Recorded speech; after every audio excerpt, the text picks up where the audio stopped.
So, Jim Hume, thank you so much for joining us today. We're reflecting back on, can hardly believe it, 25 years of the Scottish Parliament and devolved powers for health. What was it like when you came into Parliament? Well, I came into Parliament back in 2007 from the rural background, etc. It was quite a dynamic era, dynamic time. I was a Liberal Democrat politician at the time, so we were freshly into opposition because we'd been obviously in coalition with Labour prior to that. I was never a part of that, of course. So we had a new government, we had an SNP government for the first time having powers at the Scottish Parliament. So it was all brand new. It was like it was a brand new world to myself, and very exciting time.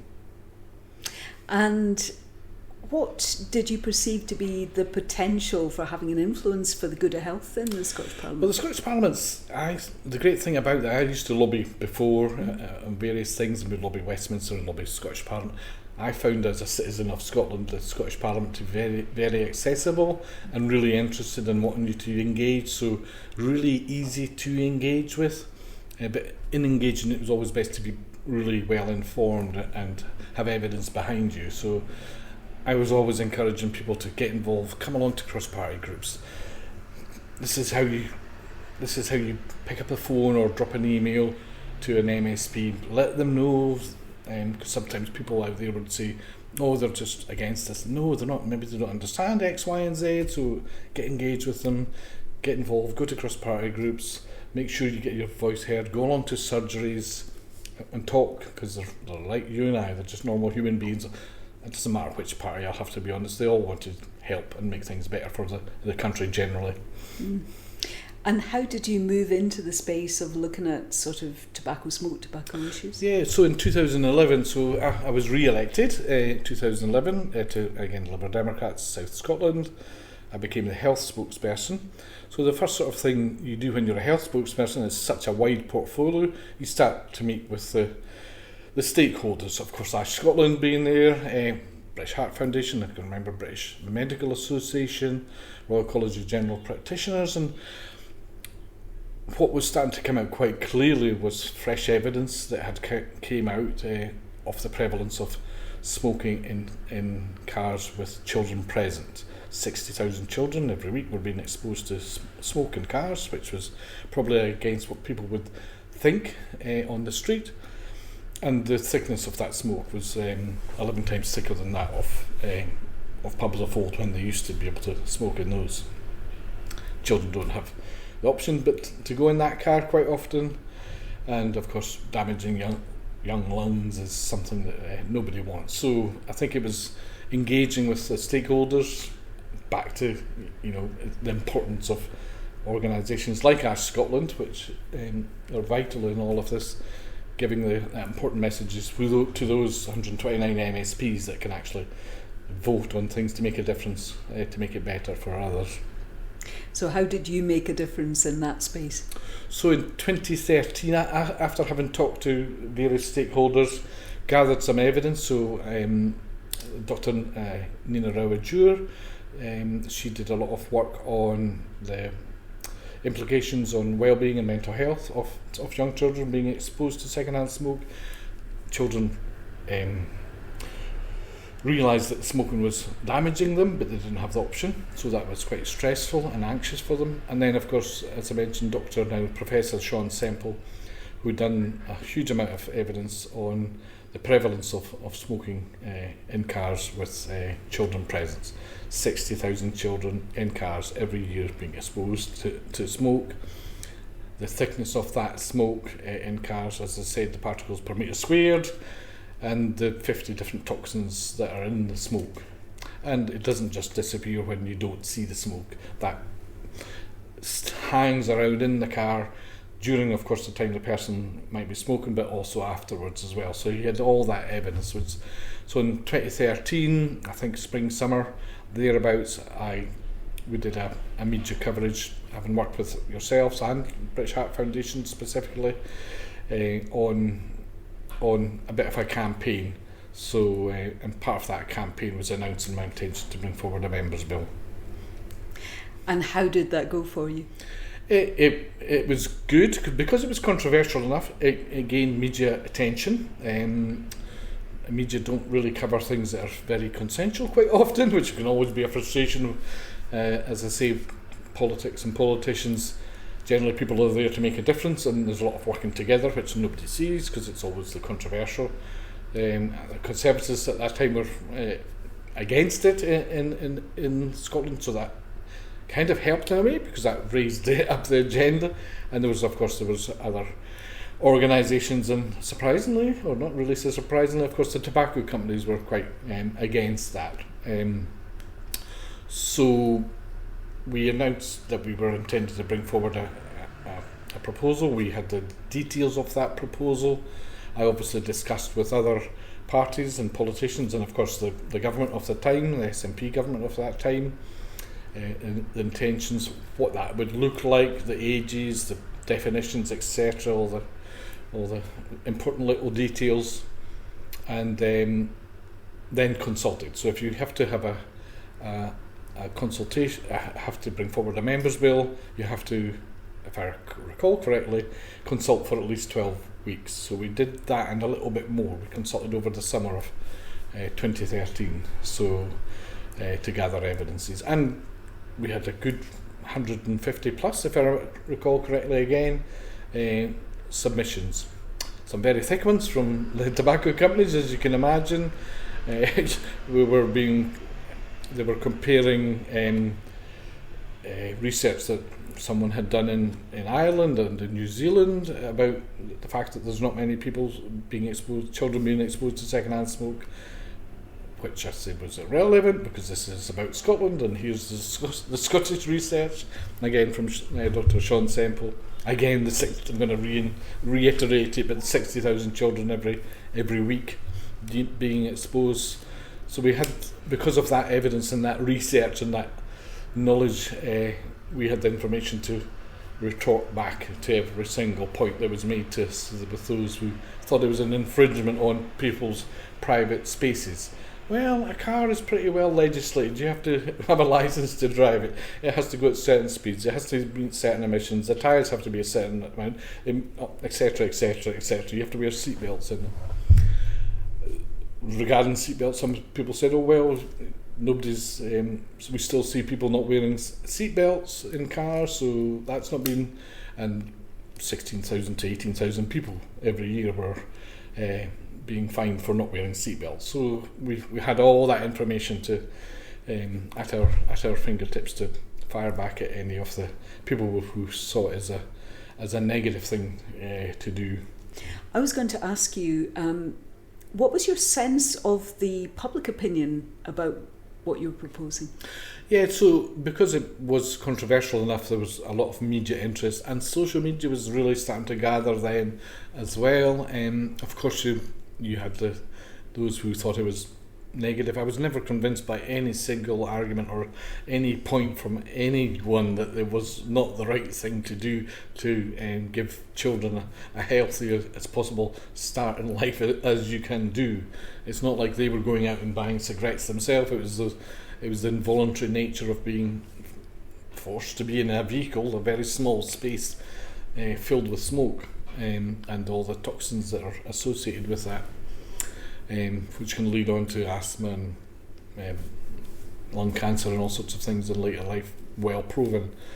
So I was never convinced by some of the loud minority, but going around and looking at the consultation responses, apart from the usual suspects such as the tobacco companies and organisations representing them, the public seemed to be very much very much for the bill to prevent smoking in cars with children present. So, yeah, I was absolutely convinced it was the right thing to do. Yes, and my experience is that they are often ahead of us. You know, people often see the problems and want them sorted. There was never a strong argument against coming forth against the bill at all that I was convinced with. The political parties, the Conservatives were against it to begin with. They did support it in the end, so fair play to them. Labour supported it, Lib Dems supported it as well, the Greens were great too. SNP at the time, of course, they were the majority government, so they had a big influence. They could have stopped it, adopted it, or rejected it at any point in time. So obviously worked with them as close as possible with that, and I can thank Michael Matheson and Maureen Watt for being the ministers during all of that, and Maureen eventually coming forward and saying that their whole party would support it. At the beginning, the SNP members were given a free whip to support it or not as it progressed, and there was some that did support it very much. And Stuart Maxwell was one of them, I remember quite clearly. He was the one who proposed the his initial members' bill proposal, which was to ban smoking in public places, which was of course adopted by the government of that time. Hats off to Stuart for doing that.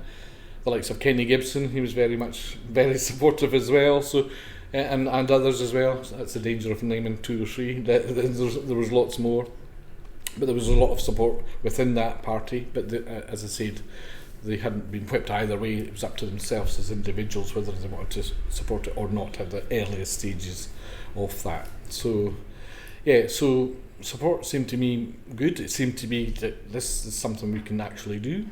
You have to always be careful, because you have to do it within the lifetime of a parliament. So as I started in 2013, that literally meant that I had to have that bill through by March 2016 before the dissolution of Parliament, otherwise it would fall. And even if it was re-elected, it would mean you'd have to start from the very beginning because there's a new Parliament. So that's, if you ever become an MSP, Sheila, and you've got a bill you want to get through, start it as soon as you get elected, because the whole process does take time. And it's not because you're sitting around. It's the consultation. It's then to stage 1 and getting parliamentary time, the stage 2, the stage 3, which we can go into detail as we go on. But it's quite a long process to get a member's bill through, or any bill actually. So yeah. So that was always in the back of my mind. We have to get this through by a certain time. Yeah. And when was it actually implemented?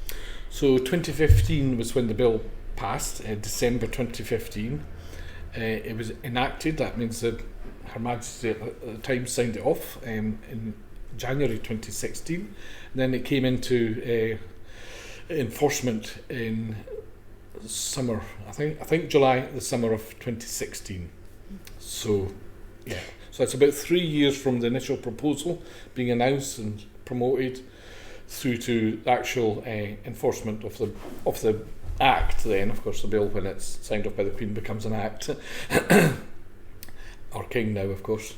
So it's about 3 years for that whole process, but 2.5 years for the initial proposal through the consultation, all the different parliamentary stages to become a bill supported by the Parliament. So it's a huge amount of work. Yep.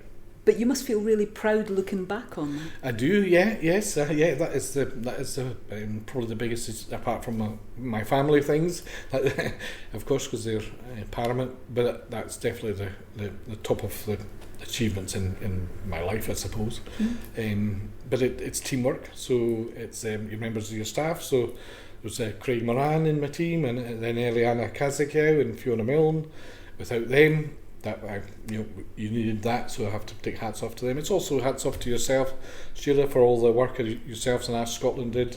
James Cant, Dave McColgan of British Heart Foundation, again, big risk of naming a few, and I've named this one already, but Professor Sean Semple, and also Dr. Nina Rao-Adjur, who had done all the evidence and the hard work of getting that evidence, which I used and you used to state why this was important, this was prevalent, this really caused a lot of damage, and we needed to make a step change, and it had a step change. I hope I'm not jumping ahead, but the year after the bill was introduced, there's a thing called the Office of National Statistics. Every year they do a household survey.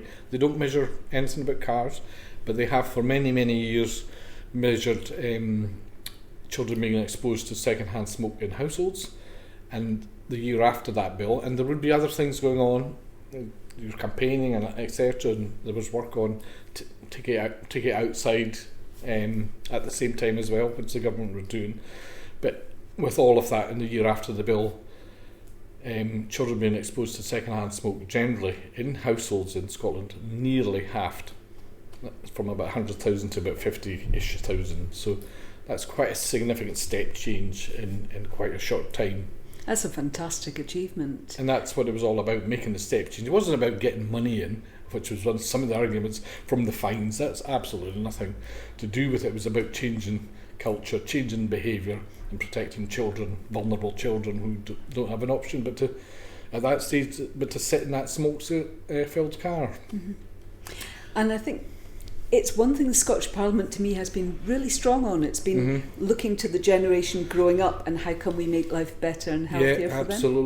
It's absolutely about that. You know, it's about making it a healthier start in life, making life better for people. You know, who don't have that, especially vulnerable people. You know, I mean, adults can make their life choices themselves and they can do what they want, and none of us are perfect. We all have our weaknesses, etc. But you know, a child doesn't have that choice when they're in a car or a vehicle to make any, to breathe that air in. They can't hold their breath for very long. And young lungs, soft tissue, breathe. The breath is quicker. The smoke has about 50 toxins in it. As I said before, 11 times thicker than a pub. Opening the windows made little difference, and in fact, Dr. Sean Semple himself stated that of all the thousands of cars, I think it was, that he had smoke machines in from volunteers, not with children in, but with a smoke machine in to measure the particle, not a smoke machine, a particle per metre squared machine. The thickest smoke that he recorded was in a car that the window was open. So, you know, it just depends where you put it and where the smoke is. So, yeah. Yeah, it's not always intuitive, is it? No, not at all. People think it's what you see and smell, but actually that's not. Yeah, so smoke's visible when it is smoke, but the vapours are still there when it's clear. So it may look clear even after you've been in the car for a while and you went back to the car. There's still particles there. It gets ingrained in the fabric of the vehicle. So, but yeah, you can have a cigarette and open the window a little bit, and that's not taking all the smoke out. In fact, it can actually be pushing it back in and circulating it, perhaps where the child is. So, as Sean Semple proved. I suppose another thing that was quite different at that time, so I had to be very careful. It's probably worth noting because you have to be careful that you're working within the laws of the Scottish Parliament, and of course we have devolved powers, but there's reserve powers.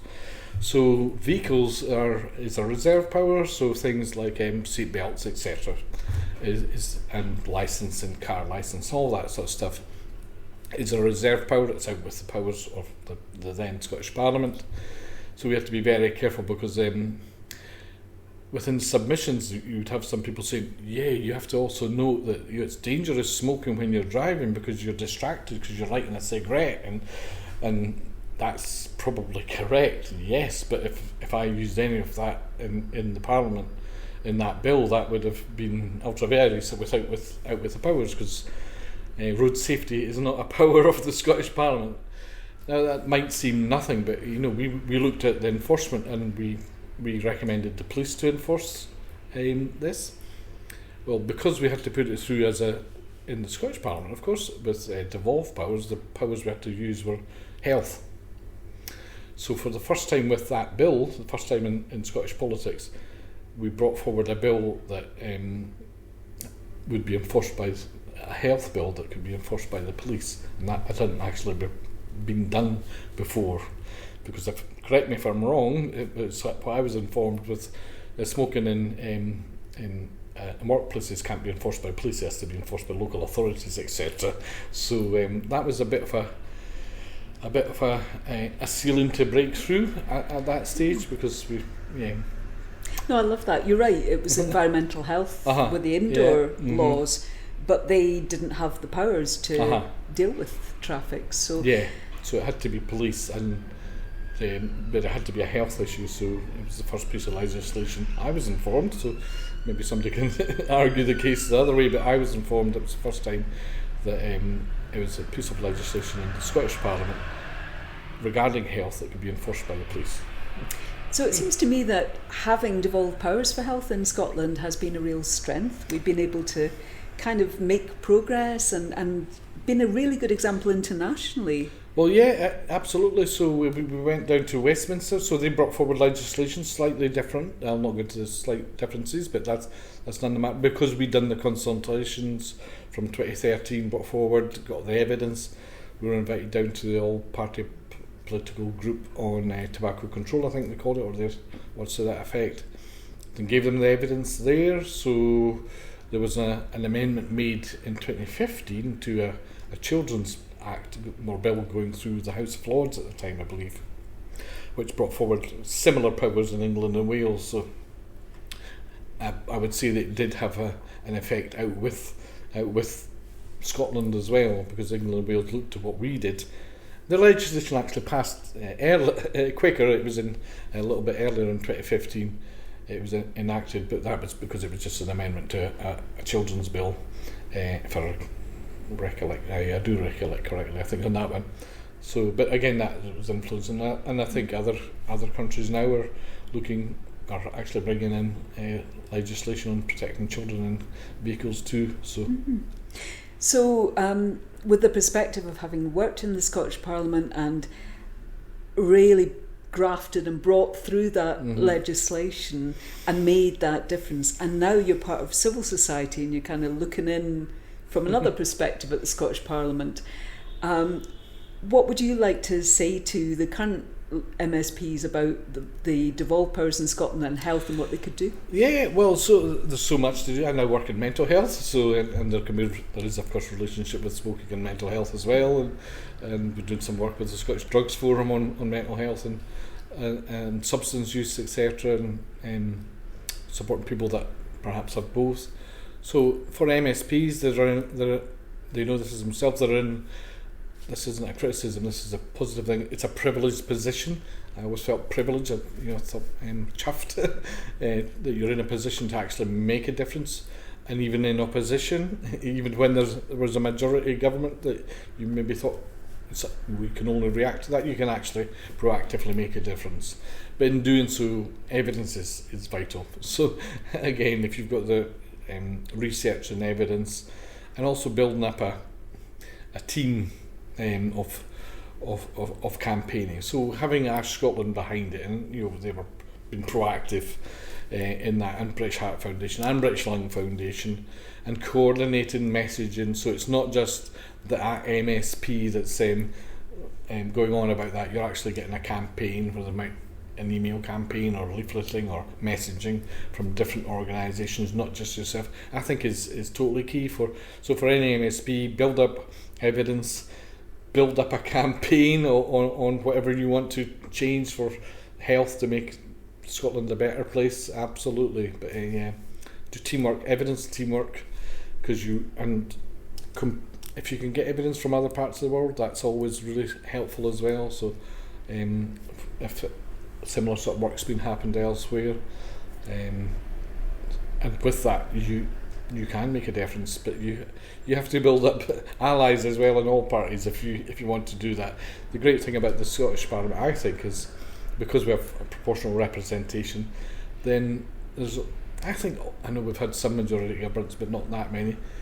I think there's always a good space to influence and actually see that through to actually bring forward legislation. We don't have a ballot in the Scottish Parliament, as you do have in other parliaments where they pick out the hat who's going to bring forward a member's bill for those who will put something in. We do it on a more democratic way. We had to, with any bill, I don't know if it's changed since I've been there, but you had to have 28 people from at least 28 MSPs from at least half of the parties, and you have a month to get their support for that as well.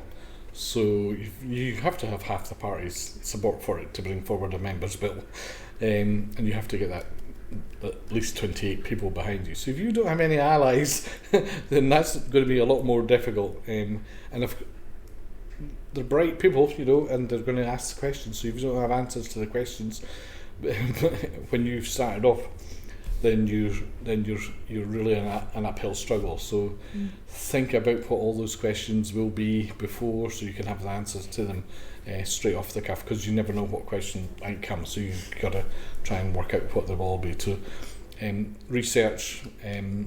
Don't go off half-cocked. Just get yourself fully informed before you go out there, and I think that helps to increase your chances. Absolutely. And a bit of luck sometimes. Maybe a fair wind behind you as well. Depends what else is happening in the Parliament and getting parliamentary time as well. Yeah, that always helps, doesn't it, having a bit of luck. Anything I haven't asked you about from your experience or what you went through? I suppose something I avoided mentioning right through the whole part of that, and maybe know what I'm going to come to, is a personal thing. My own mother died from lung cancer. And that was tragic, very close to mother. So, and in the last, my final remarks in the stage 3 of the Parliament, I recognised that and dedicated the bell to my mother, Joyce Hume. So. That is lovely, and I've heard from so many MSPs that personal experience, with people that they love, has really helped motivate, because they can relate. I could very much relate to that. She died from lung cancer quite young, early 70s, but fit as a flea, working away on the farm and jumping over fences, and then not feeling too good, and within 7 weeks of being diagnosed, literally dying in my arms. It's that brings it very close to you, what you can actually help prevent.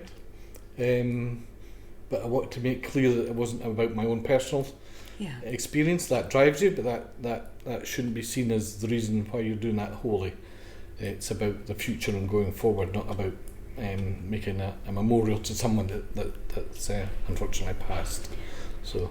But I think it's a fitting and beautiful tribute, and one that touches so many lives for the good. Yeah, it was real. Yeah. It wasn't just a briefing from the wonderful Ash Scotland or anyone else. It was real. But to see the evidence of how prevalent it was. I was brought up in smoke-filled rooms. My grandfather smoked a pipe. You had to cut through the smoke to try and see the other side of the room. It was so filled, and he would never have thought of. He was old school, I suppose, born in 1910, so he would never think twice about thinking about the effects on anyone else, or be aware of the effects on anyone else. I would have thought. My father smoked as well, and that's not a criticism. It's just from a different era, and maybe not too knowledgeable about the effects in those days, I suppose. Probably be formative years would be the late 40s for him. So I think that in that time, people didn't know, and GPs were prescribing cigarettes to people to help them with their nerves and to help them calm down. So it's not a criticism of anybody, but if you can make a little bit of difference that can just prevent people having that end, then that's great. Or give people a few more years to their lives, or give people healthier lives. I think we have to recognise it's not just lung cancer, but the prevalence of asthma was directly linked to being exposed to second-hand smoke, especially at early stages. And I remember speaking at various public events and bringing that point up, and the realisation on people's faces when they realised, that perhaps someone they knew or themselves with their asthma was linked to actually their own effects of having been exposed to second-hand smoke when they were younger. So that one really sort of, I think, resonated with people quite so much. Maybe not so much my own difficult experience, but yeah.